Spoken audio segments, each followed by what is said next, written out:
말씀으로 시작하는 축복의 하루, 오늘은 4월 1일 화요일입니다. 춘 3월이 지나가고 벌써 4월 달을 맞이했습니다.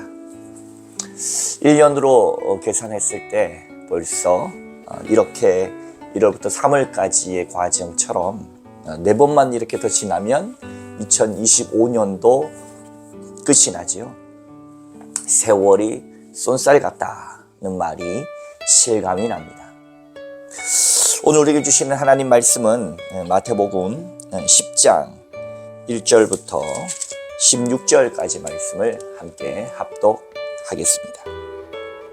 오늘 필사할 말씀도 마태복음 10장이 되겠습니다. 예수께서 그의 12제자를 부르사 더러운 귀신을 쫓아내며 모든 병과 모든 약한 것을 고치는 권능을 주시니라. 12사도의 이름은 이러하니 베드로라 하는 시몬을 베르타여 그의 형제 안드레와 세베대의 아들 야고보와 그의 형제 요한 빌립 바돌로메 도마와 세리마테 알페오의 아들 야고보와 다데오 가나인인 시몬인 및 가룟 유다 곧 예수를 판자라. 예수께서 12를 보내시며 명하여 이르시되 이방인의 길로도 가지 말고 사마리아인의 골로도 들어가지 말고 오히려 이스라엘 집에 잃어버린 양에게로 가라. 가면서 전파하여 말하되 천국이 가까웠다 하고 병든 자를 고치며 죽은 자를 살며 나병 환자를 깨끗하게 하며 귀신을 쫓아내되 너희가 거저받았으니 거저주라. 너희 전대에 금이나 은이나 동을 가지지 말고 여행을 위하여 배낭이나 두벌 옷이나 신이나 지팡이를 가지지 말라. 이는 일꾼이 자기의 먹을 것을 받는 것이 마땅함이라. 어떤 성이나 마을에 들어가든지 그 중에 합당한 자를 찾아내어 너희가 떠나가기 전까지 거기서 머물라. 또 그 집에서 들어가면서 평안을 빌라. 그 집이 이에 합당하면 너희가 빈 평안이 거기 임할 것이요 만일 합당하지 아니하면 그 평안이 너희에게로 돌아올 것이니라. 누구든지 너희를 영접하지도 아니하고 너희의 말을 듣지도 아니하거든 그 집이 나 성에서 나가 너희 발에 먼지를 떨어버리라. 내가 진실로 너희에게 이르노니 심판날에 소돔과 고모라 땅이 그 성보다 견디기 쉬우리라. 보라 내가 너희를 보냄이 양이 이리 가운데 보냄과 같도다. 그러므로 너희는 뱀같이 지혜롭고 비둘기같이 순결하라. 아멘. 오늘도 30일 캠페인 주님의 귀하신 말씀 가운데 서신 여러분 가운데 좋으신 우리 주님의 은총과 평화가 가득하시길 빕니다. 지난 토요일 마태복음 7장 비판하지 말라를 이후로 7장 마지막에 이르러서 주님께서는 이제 산상수훈, 산 위에서 모든 설교를 마치시고 8장부터는 산 아래로 다시 내려오셨습니다. 8장과 9장 전체에 이르러서 예수님께서는 수많은 기적과 귀신 쫓아내고 질병 걸린 사람들을 고쳐주고 그리고 많은 정말로 나병 환자, 중풍병자 등등을 예수님께서 치유하셨습니다. 이를 한마디로 말하라 그러면 8장 35절로 8장과 9절을 요약할 수 있습니다. 9장 35절 예수께서 모든 도시와 마을에 두루 다니사 그들의 회당에서 가르치시며 천국 복음을 전파하시며 모든 병과 모든 약한 것을 고치시니라. 많은 교회들의 표를 보면 바로 여기 이 말씀입니다. 전파하시고 가르치시고 전파하시고 고치셨다. 가르치고 전파하고 고치는 교회, 치유하는 교회들이 수많은 교회들이 표로 잡는 이유가 뭡니까? 이것이 바로 예수님의 중심 사역이다. 가르치고 전파하고 고쳤다라는 것이죠. 예수님의 이 중심 사역을 누구에게 맡기십니까? 오늘 10장, 마태복음 10장에 이르러서는 예수님의 수많은 제자들이 따랐습니다. 그렇죠?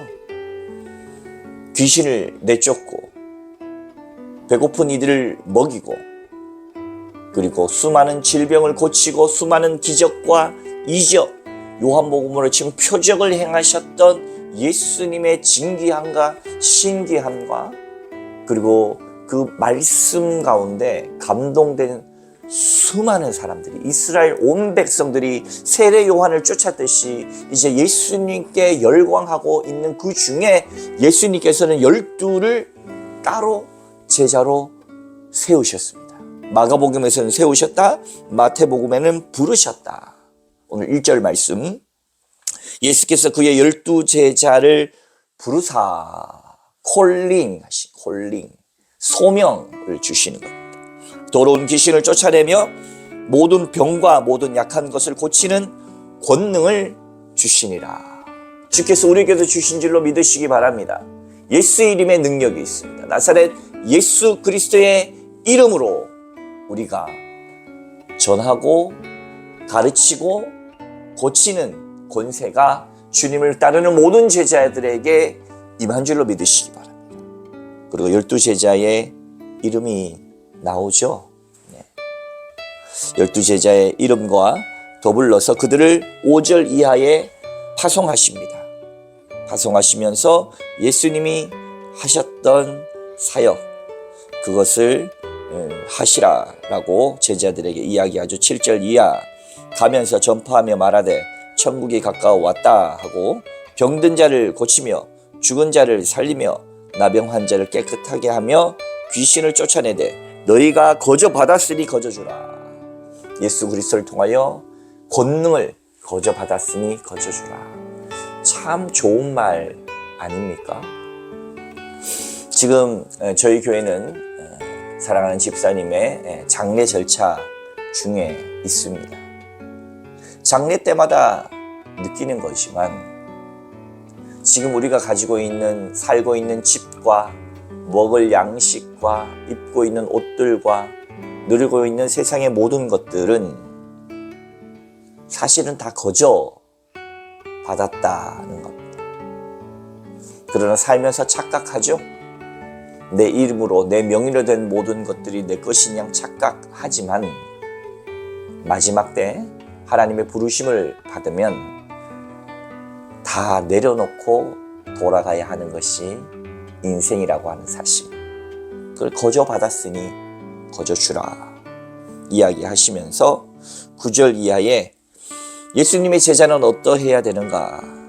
너희 전대에 금이나 은이나 동을 가지지 말고, 돈주머니에 돈 가지지 말고, 여행을 위하여 배낭이나 두벌옷이나 신이나 지팡이를 가지지 말라. 대비하지 말고 거의 무소유의 삶이죠. 자기 먹을 것을 받는 것, 일꾼이 자기 먹을 것을 받는 것이 마땅하다. 내가 너희를 일꾼으로 불러서 보냈으니 너희에게 먹을 것을 주는 것이 당연하다. 누가요? 주의 말씀을 듣는 사람, 주의 말씀의 가르침을 받는 사람, 병고침을 받는 사람들이 이 복음을 듣고 기뻐하여 너희를 대접하는 것이 당연하다. 그러면서 뭐라고 이야기합니까? 어떤 성이나 마을에 들어가든지 그 중에 합당한 자를 찾아내어 너희가 떠나기까지 머물라. 대단한 이야기 아닙니까? 너희들이 가지고 있는 이 권능과 복음은 그래도 돼 라고 아주 이야기하죠. 인도의 소위 말해서, 우리가 쉽게 말해서 거지다 라고 하는 분들, 거리의 분들이 이런 마음들이 있다고 하죠. 나에게 적선하라, 선을 쌓는다, 나에게 동냥하라 라고 하면서 그들의 마음 뭐예요? 아주 당당합니다. 왜 그렇습니까? 너희가 적선할 수 있는 기회를 주지 않느냐, 너희가 선을 쌓아서 너희 잘 되는 길이지 않느냐, 나에게 적선하라, 그런 마음들이 있다는 거죠. 인도에 있는 거리의 사람들, 거지들도 그렇게 하는데, 하나님의 복음을 가진 사람들의 이 자존감을 주님께서 말씀해 주시는 겁니다. 그러고 나서 하나님의 사역, 예수 그리스도께서 행하셨던 8장과 9장에 행하셨던 모든 그 사역을 제자들 너희가 해야 한다라고 말씀하시죠. 근데 저는 특별히 주목하고 싶은 것이 그 길을 떠남에 있어서 돈주머니에 돈을 채우지 말아라, 두벌어 챙기지 말아라. 이것이 그 당시 제자들에게는 비유가 아니라 실제였을 것입니다. 오늘날 제가 목회자로서 교회에서 얼마나 많은 대접과 대우를 받고 있습니까? 교회에서 얼마나 많은 사례와 또 존경과 사랑을 받고 있습니까? 이 제도화된 것 속에서 목회 일에 충성하고 하나님의 일에 충성하고 집중하라고 이렇게 좋은 배려, 수많은 배려들을 목회자들이 받고 있는 것이 사실입니다. 그러나 가끔 저는 이 생각을 해요. 내가 만약에 이러한 혜택과 존경을 받지 않더라도 예수의 제자로서 이러한 삶을 살아낼 수 있겠는가? 아주 흥미진진하다. 저는 그렇게 느껴질 뿐만 아니라 우리의 마음에 예수를 전하는 진심이 이곳에 담겨 있구나라고 하는 것이 느껴집니다. 여러분, 저는 이 삶이 사실은 우리가 하나님의 자녀로서 기대되어지는 삶이다라고 생각되어집니다. 물론 저는 아내와 자녀가 있기 때문에 그들을 부양해야 할 의무가 있는 한 집안의 가장이라고 하는 책무도 결코 소홀히 할 수는 없습니다.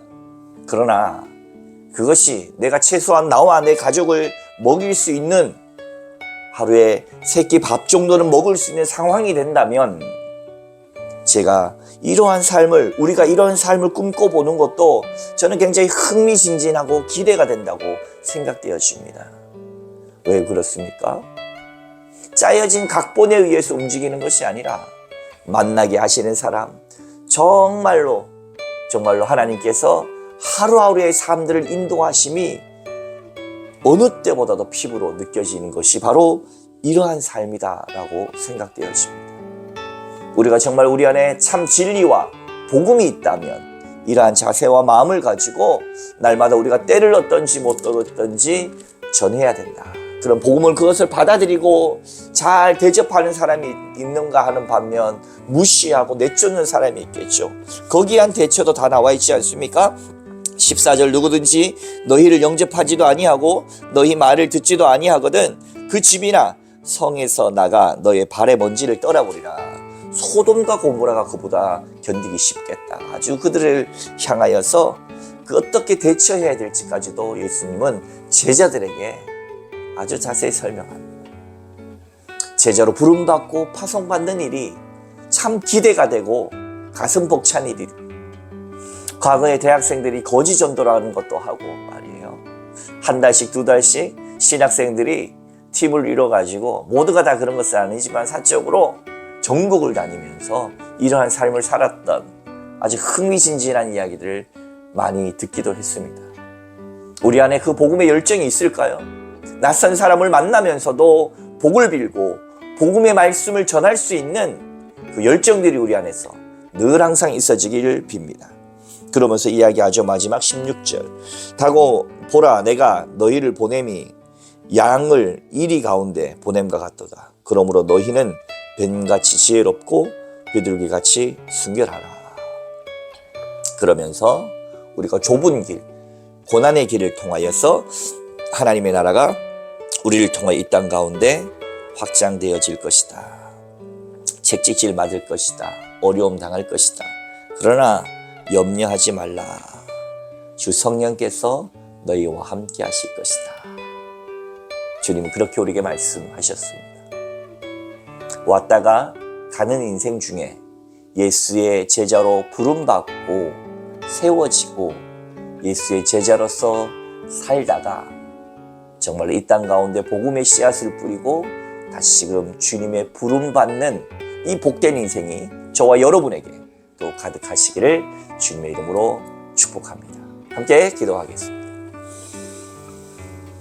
가르치고 전파하고 모든 약한 것들을 고치신 예수님께서 그 귀한 사역을 수많은 제자들 중에 12를 부르시고 세우시고 권능 주시고 어떻게 사역해야 할지를 보여주신 것처럼 우리의 인생이 주님의 부름받아 주님의 파송받아 주님의 사역을 감당하며 이 땅 가운데서 고난 당할지라도 하나님 나라 사역 위에 살다 다시금 주님의 부름받는 복된 인생 다 될 수 있도록 축복하옵소서. 감사합니다.